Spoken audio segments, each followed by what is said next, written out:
नमस्कार दोस्तों, आज फिर मेरे इस पार्थ एजुकेशन यूट्यूब चैनल पर आपका स्वागत है। देखिए, पार्थ एजुकेशन यूट्यूब चैनल ये लगातार अपनी उपलब्धियों की ओर अग्रसर है। इसके माध्यम से मैं आपके सामने लगातार यूपी टेट, सी टेट, 68,500 प्राथमिक शिक्षक भर्ती परीक्षा, नेट और नेट का फर्स्ट पेपर, नेट में एजुकेशन सब्जेक्ट के लिए आपको लगातार पढ़ाता चला रहा हूं। आज दोस्तों मैं आपको रीजनिंग का एक फिर से चैप्टर पढ़ाने जा रहा हूं, जिसे हम कहते हैं कैलेंडर। रीजनिंग में कैलेंडर है आपका। देखिए, कैलेंडर जो होता है, कैलेंडर के प्रश्न पूछे जाते हैं आपके, और कैलेंडर के प्रश्न जो आपसे पूछे जाते हैं वो आपका 68,500 प्राथमिक शिक्षक भर्ती परीक्षा हो, या आपका नेट का एग्जाम हो, या दूसरे कॉम्पिटिटिव एग्जाम हो, उन सब में इसके प्रश्न पूछे जाते हैं। देखिए, कैलेंडर में आपसे प्रश्न जैसे पूछा जाता है कि कोई भी तारीख दी होती है, कोई भी तारीख के साथ साथ कोई भी ईयर दिया होता है, महीना दिया होता है, और आपसे पूछा जाता है कि इस तारीख को, इस दिन को इस महीने को कौन सा दिन पड़ा इस सन में। तो देखिए, उसके लिए आज मैं एक सरल सा ट्रिक बताता हूं, आसान सा ट्रिक। होता क्या है नॉर्मल कंडीशन में, जब भी कैलेंडर के प्रश्न आप सॉल्व करने जाते हैं तो कैलेंडर के प्रश्नों में दो प्रकार के वर्ष होते हैं। एक वर्ष होता है जिसे हम लीप ईयर कहते हैं, एक वर्ष होता है जिसे हम सामान्य वर्ष कहते हैं। लीप ईयर जो होता है उसमें फरवरी हमारी 29 दिन की हो जाती है, जिसके कारण साल में एक दिन बढ़ जाता है, 366 दिन हो जाते हैं। जबकि सामान्य वर्षों में 365 दिनों का होता है, क्योंकि उसमें फरवरी जो होती है वो फरवरी आपके 28 दिनों की होती है। देखिए, इसका जो आपका फॉर्मूला है इस कैलेंडर में, कोई भी क्वेश्चन आप निकालिए, कोई भी क्वेश्चन जब आप निकालने जाएंगे तो उसमें हर क्वेश्चन में आपको ये मिलता जाएगा। जैसे मान लीजिए हमने निकाला 15 अगस्त, हमें निकालना है 15 अगस्त 1947 को कौन सा दिन है। 15 अगस्त 1947 को कौन सा दिन है। तो देखिए, इसको निकालने के लिए हमारा फॉर्मूला होता है x plus y plus z plus r by 7। यह फार्मूला है। इस फार्मूले से आप किसी भी वर्ष में दिनों को ज्ञात कर सकते हैं। जैसे मैंने आपको बताया दो प्रकार के वर्ष होते हैं, सामान्य वर्ष और लीप वर्ष। उसके अलावा जो इसमें प्रश्न पूछे जाते हैं, कई आपको ऐसे टीचर मिलेंगे, कई आपको बुक्स ऐसे मिलेंगी जिसमें अलग अलग ईयर के अलग अलग प्रश्नों के अलग अलग उत्तर हैं। जैसे अगर 1947 दिया गया है और आपसे पूछा जाए 1950 का, तो आगे का वर्ष होता है। 1947 दिया गया है, 1945 का पूछा जाए तो पीछे का वर्ष होता है। तो मैं आपको एक ऐसा फार्मूला बता रहा हूं जिसमें मुख्य रूप से यूजीसी नेट के बच्चों को और 68,500 के प्राथमिक शिक्षक भर्ती परीक्षा के बच्चों को फायदा होगा, क्योंकि उनको समय कम से कम चाहिए। समय आपको बचाना है। जब आपको समय कम से कम चाहिए तो उसके लिए फार्मूला आपका बहुत लाभकारी होगा। अब देखिए, इस फार्मूले को निकालने के लिए सबसे पहले हमें x की वैल्यू चाहिए। सबसे पहले जब हमें x की वैल्यू चाहिए, x निकालने के लिए जो ये 1947 है, 1947, इसका अंतिम का दो अंक जब आप लेंगे तो 47 हो जाएगा। जो अंतिम के दो डिजिट होंगे उन दो डिजिट में से एक माइनस कर देंगे। इसका मतलब जो वर्ष दिया गया होगा उसके अंतिम दो अंकों में से एक अंक माइनस कर देंगे। जब अंतिम एक अंक माइनस कर देंगे तो ये आपका हो जाएगा 46। इसका मतलब x की वैल्यू जो हमारी आ गई, x की वैल्यू आ गई हमारी 46। उसके बाद अब हमें दूसरी वैल्यू चाहिए y की। y की वैल्यू निकालने के लिए आपने जो x की वैल्यू निकाली है, जैसे यहां पर x की वैल्यू आई है 46, तो x की वैल्यू को हम 4 से डिवाइड करेंगे।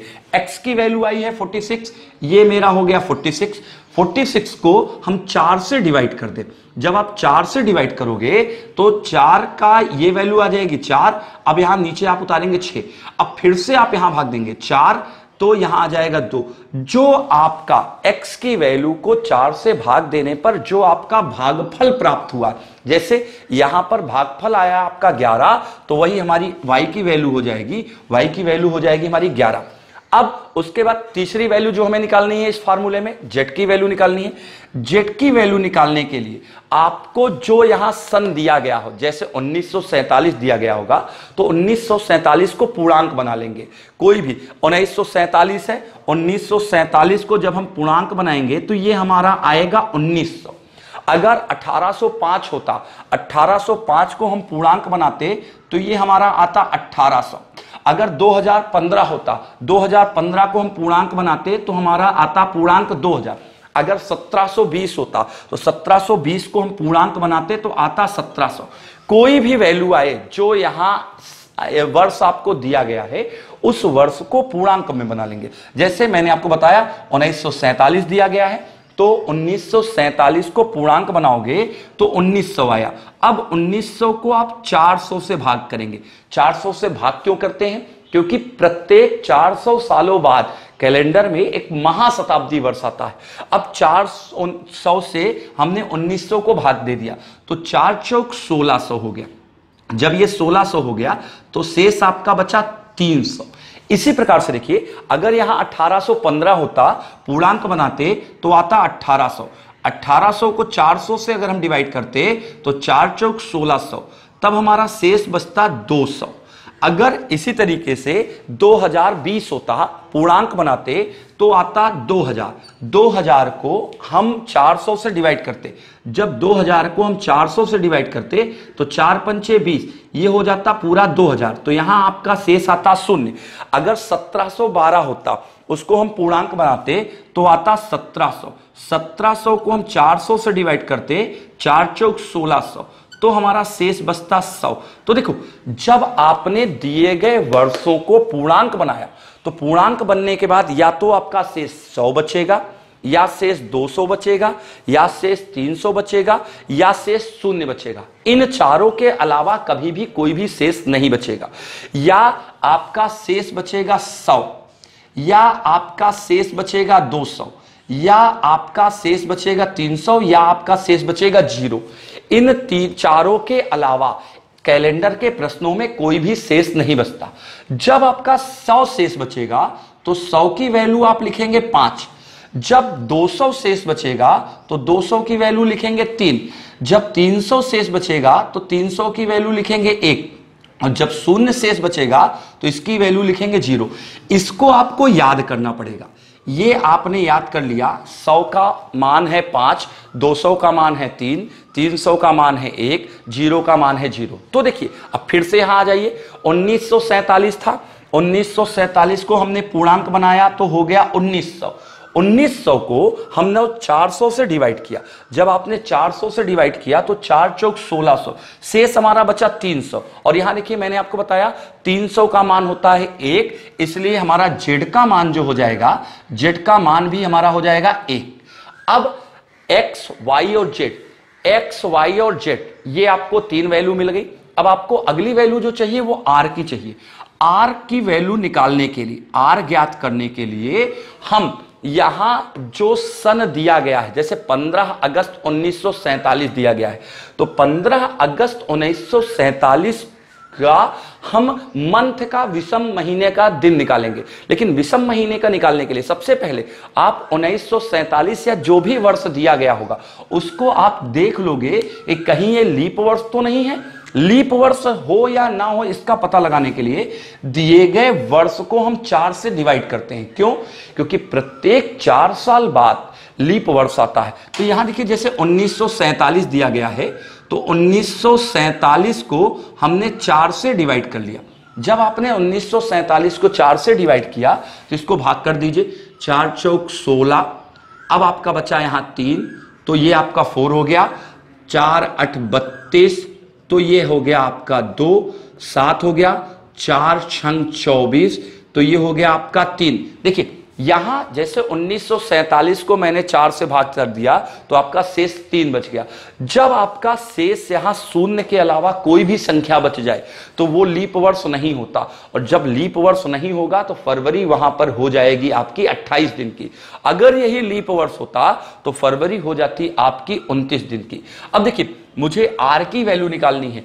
आर की वैल्यू निकालने के लिए 15 अगस्त 1947 है, तो 15 अगस्त 1947 में 15 अगस्त तक की वैल्यू निकालनी। इसका मतलब अगस्त महीने में 15 तारीख तक। तो जितने महीने की आपकी वैल्यू निकालनी है उतने महीने को लिख लेंगे। जैसे आपने लिखा जनवरी, जनवरी के बाद फरवरी, फरवरी के बाद मार्च, मार्च के बाद अप्रैल, अप्रैल के बाद मई, मई के बाद जून, जून के बाद जुलाई, और जुलाई के बाद अगस्त। ये आपका हो गया। जिस महीने तक का पूछा जाएगा उसी महीने तक का आप लिखेंगे। उस महीने तक का आपने लिख लिया। अब देखिए, जनवरी में होते हैं 31 दिन, जनवरी में आपके होते हैं 31 दिन। फरवरी, इसीलिए मैंने फरवरी को लीप वर्ष ज्ञात किया। अगर लीप वर्ष होता तो फरवरी होती 29 दिनों की, लेकिन लीप वर्ष नहीं है तो फरवरी हो जाएगी आपके 28 दिनों की। ये आपका 28 का महीना। मार्च हो जाएगा 31 का महीना, अप्रैल हो जाएगा 30 का, मई हो जाएगा 31 का, जून हो जाएगा 30 का, जुलाई हो जाएगा 31 का। अब देखिए, अगस्त में केवल हमें 15 दिनों का निकालना है, तो अगस्त के लिए हम केवल 15 लिखेंगे। ये आपने लिख लिया। आप चाहो तो सीधे इन संख्याओं को जोड़कर आप आर की वैल्यू रख सकते हैं। अगर नहीं चाहते तो इनको और सरल बना लीजिए। और सरल बनाने के लिए, जैसे जनवरी में 31 दिन है, जब जनवरी में 31 दिन है तो हम 31 को 7 से डिवाइड कर लेंगे। 31 को 7 से डिवाइड करेंगे, 7 चौक 28, शेष आपका बचेगा 3, तो यहां आप 3 लिख दीजिए। इसी तरीके से फरवरी को 28 का महीना है, तो फरवरी में 28 को हम 7 से डिवाइड करेंगे, 7 चौक 28, शेषफल जो है 0 है। 31 को 7 से डिवाइड करेंगे, शेषफल आएगा 3, 30 को डिवाइड करेंगे, 7 चौक 28, शेषफल आएगा 2, 31 में 3, 30 को डिवाइड करेंगे 2, 31 में 3, 15 को डिवाइड करेंगे, 7 दूनी 14, 1 आपका बन जाएगा 15। अब आप चाहे तो इनको सीधे से जो महीने के दिन हैं उनको जोड़ के रख सकते हैं, नहीं तो इसको भी आप रख सकते हैं। 3 3 6 2 8, 8 3 11, 11 2 13, 13 3 16, 1 17। फिर इधर से गिन लीजिए, 1 3 1 4, 4 2 6, 6 3 9, 9 2 11, 11 और 6 17। इसका मतलब हमारी आर की वैल्यू जो आ गई, आर की वैल्यू हो गई हमारी 17। अब देखिए, हमारे पास x की वैल्यू आ गई, y की वैल्यू आ गई, z की वैल्यू आ गई, r की वैल्यू आ गई। ये मैंने आपको फार्मूला बताया कैलेंडर में, x plus y plus z plus r by 7, और ये मेरा सारे मान हो गए। अब इस फार्मूले पर आप सारे मान रख दीजिए। इस फार्मूले पर जब आप सारे मान रख देंगे तो x की वैल्यू है आपकी 46, तो x की वैल्यू हो जाएगी आपकी 46, ये आपकी वैल्यू हो गई 46।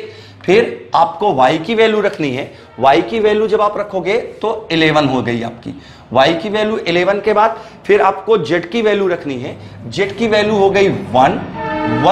उसके बाद r की वैल्यू रखनी है, r की जो आपको वैल्यू रखनी है, r की वैल्यू है 17, तो ये आपका 17 हो गया। अब इसके बाद हम इसको 7 से डिवाइड कर लेंगे, तो इसको 7 आप लिख दीजिए। अब इसको जोड़ लीजिए, 7 1 8 1 9 6 15, 15 के 5, शेष आए आपके 1 1 1 2 2 1 3 3 4 7, 75 आ गया। 75 आपका जोड़ने पर 75 को 7 से डिवाइड करेंगे। जब हम 75 को 7 से डिवाइड कर देंगे तो 75 को आप 7 से डिवाइड करेंगे 7 से, तो 7 दहम 70, आपका शेष देखिए कितना बच गया, 5, शेष 5 बच गया। तो इसके लिए भी आपको एक फार्मूला है, जब कभी भी आपका किसी भी प्रश्न में शेष 0 बचे, 0 बचे, तो वो रविवार होता है, शेष 1 बचे तो वो सोमवार होता है, शेष 2 बचे तो वो आपका मंगलवार होता है, शेष 3 बचे तो वो आपका बुधवार होता है, शेष 4 बचे तो आपका गुरुवार होता है, शेष 5 बचे तो आपका शुक्रवार होता है, और शेष जब आपका 6 बचे तो आपका शनिवार होता है। ये देखिए, अब देखिए यहां पर मैंने 75 जोड़ने पर आया और 75 को 7 से डिवाइड किया। जब 75 को मैंने 7 से डिवाइड किया तो मेरा शेष बच गया 5, और यहां देखिए 5 का जो मान है, 5 का मान है शुक्रवार। इसका तात्पर्य है, हमने ये प्रश्न सॉल्व किया 15 अगस्त 1947 को कौन सा दिन, शेष आया 5, 5 का मान शुक्रवार, इसलिए 15 अगस्त 1947 को दिन शुक्रवार हो गया। इसी तरीके से देखिए 15 अगस्त 1947 को दिन शुक्रवार। जब आप लोग इस क्वेश्चंस की लगातार प्रैक्टिस कर लेंगे तो आपको इससे बहुत हेल्प मिलेगी। और मैं फिर से आपको रिपीट करना चाहूंगा कि नेट का एग्जाम आप दे रहे हो, 68,500 प्राथमिक शिक्षक भर्ती दे रहे हो, बैंक एसएससी रेलवे में भी आपका रीजनिंग आता है, ये कैलेंडर की एक ऐसी ट्रिक्स है जो आपको बहुत आसानी से, बहुत मददगार तरीके से आपकी सहायता करेगी। फिर भी अगर आपको कोई भी समस्याएं होती हैं, फिर आप इस वीडियो को देखिए। अगर कोई दिक्कत होती है तो मुझे पार्थ एजुकेशन चैनल पर अपने रिप्लाई करिए। साथ ही तो देखिए, आपको इस पार्थ एजुकेशन चैनल में इतना आपको मिलेगा। अगर आपको कोई भी दिक्कत होती है तो आप इसको सब्सक्राइब करते रहिए और इस पे अपने रिप्लाई देते रहिए, और इस पार्थ एजुकेशन को ज्यादा से ज्यादा सब्सक्राइब करके ज्यादा से ज्यादा लोगों को शेयर कीजिए, जिससे सारे बच्चों की सुविधाएं हो जाएं और सभी को मदद मिल जाए। Thank you very much.